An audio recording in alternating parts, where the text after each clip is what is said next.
చిత్తూరు జిల్లా గంగాధర నెల్లూరు నియోజకవర్గం కార్వేటి నగరం మండల కేంద్రంలోని ద్రౌపది ధర్మరాజుల తిరునాళ్లలో భాగంగా శుక్రవారం ఉదయం స్వామివారికి ప్రత్యేక పూజలు అభిషేకాలు నిర్వహించారు. ఆలయ ఆవరణలో నిర్వహించిన అర్జున తపస్సు భక్తుల్ని ఎంతగానో ఆకట్టుకుంది. సంతానం లేని మహిళలు తపస్సు వద్దకి చేరి సాష్టాంగ నమస్కారాలు చేసి మొక్కులు తీర్చుకున్నారు.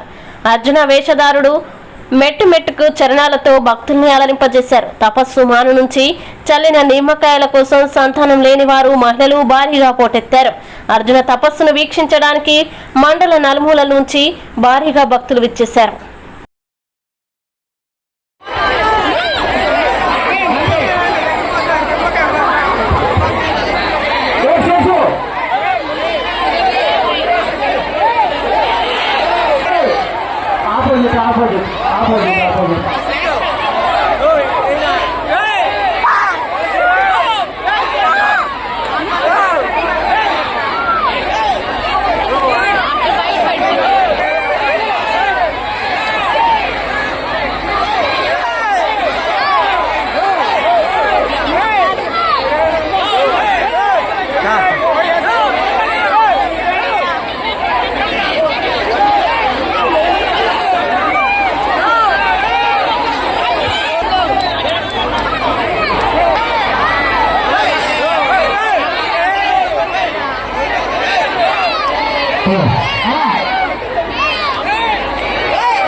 తపస్సు పరమేశ్వరుని గురించి ప్రార్థన చేసి అర్జునుడు పాశుపదాస్త్రాన్ని కలుపుకున్నటువంటి ఈ పవిత్రమైనటువంటి ఘట్టం కనుక ఈ మహాభారత యజ్ఞంలో ఈ రోజు కార్యక్రమానికి గాను ఉభయభారులుగా వ్యవహరిస్తూ ఉన్నటువంటి వారు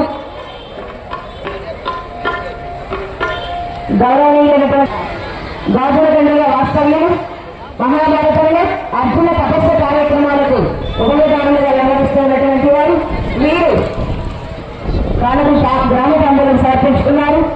ఈ యొక్క భక్తిభావంతో కానుకలు సమర్పించారండి. ద్రౌపది మాత కర్పితం ఆ జగన్మాత ద్రౌపది మాత ధర్మరాజస్వామి వారు శ్రీకృష్ణ పరమాత్మ వారిని వారి కుటుంబాన్ని ఎల్లవెల్లలా చల్లగా రక్షించాలని, అలాగే పార్వతీ పరమేశ్వరులు వారి కుటుంబ సభ్యులందరూ